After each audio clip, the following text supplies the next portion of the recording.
ఇంటి కన్స్ట్రక్షన్లో ఎక్కువ మంది ఓవర్లుక్ చేసే విషయమేంటో తెలుసా? Brick work. అవును, స్టీల్ కాదు, సిమెంట్ కాదు. బ్రిక్ వర్క్లో చేసిన చిన్న మిస్టేక్ కూడా ఫ్యూచర్లో పెద్ద క్రాక్స్గా మారుతుంది.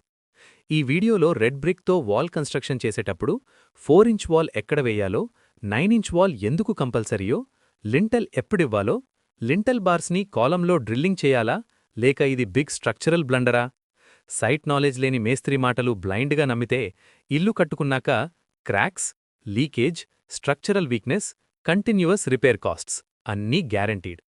ఇప్పుడు వీడియో స్కిప్ చేస్తే రేపు ఇల్లు కట్టుకున్నాక క్రాక్స్ చూస్తూ బాధపడాల్సిందే. వీడియో ఎండ్ వరకు చూడండి. వాల్ క్రాక్స్ని రూట్ లెవెల్లోనే అవాయిడ్ చేయండి. మొదట ఔటర్ వాల్ గురించి మాట్లాడుకుందాం. బయటి గోడ అంటే మీ ఇంటికి ఫస్ట్ లైన్ ఆఫ్ డిఫెన్స్. ఇంటి మీద హీట్, రెయిన్, విండ్ అన్నిటినీ ఫస్ట్ ఫేస్ చేసేది.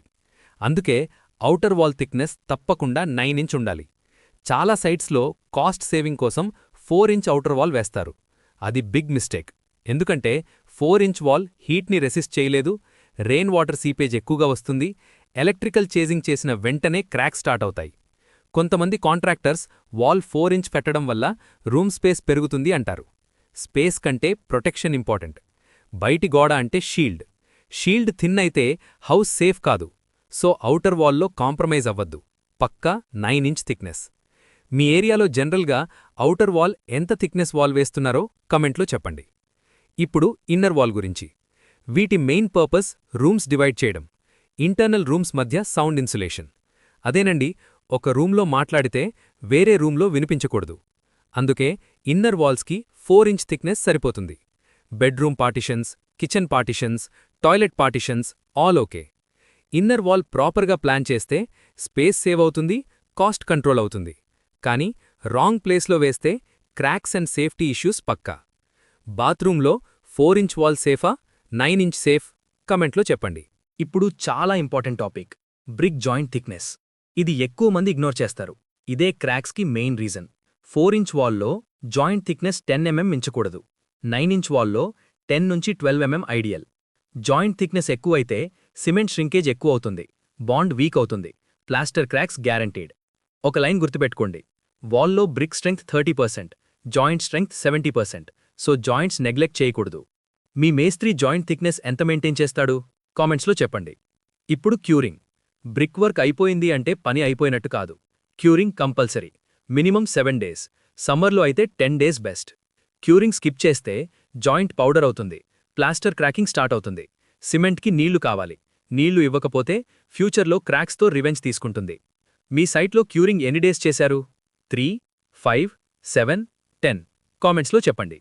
ఫైనల్గా చాలా కాంట్రవర్సీ ఉన్న టాపిక్ లింటల్ గురించి. లింటల్ అంటే డోర్ విండో ఓపెనింగ్ మీద load transfer member. Safe practice ఏంటంటే ప్రతి డోర్ విండోకి లింటల్ ఇవ్వాలి. లింటల్ లేకపోతే డయాగ్నల్ క్రాక్స్ వస్తాయి. ఎవ్రీ 3 feetకి ఒక కాంక్రీట్ బెడ్ వేయడం బెటర్. ఇది ఫ్యూచర్ క్రాక్స్ నుండి ఇంటిని సేవ్ చేస్తుంది. ఇప్పుడు బిగ్గెస్ట్ డౌట్, లింటల్ బార్స్ కాలంలో డ్రిల్ చేసి ఇన్సర్ట్ చేయాలా? ఆన్సర్ క్లియర్గా చెప్తా, నో, నెవర్. చాలామంది అడిగే క్వశ్చన్, డ్రిల్ చేయకపోతే బ్రిక్ వాల్కి స్ట్రెంగ్త్ ఎలా వస్తుంది అని.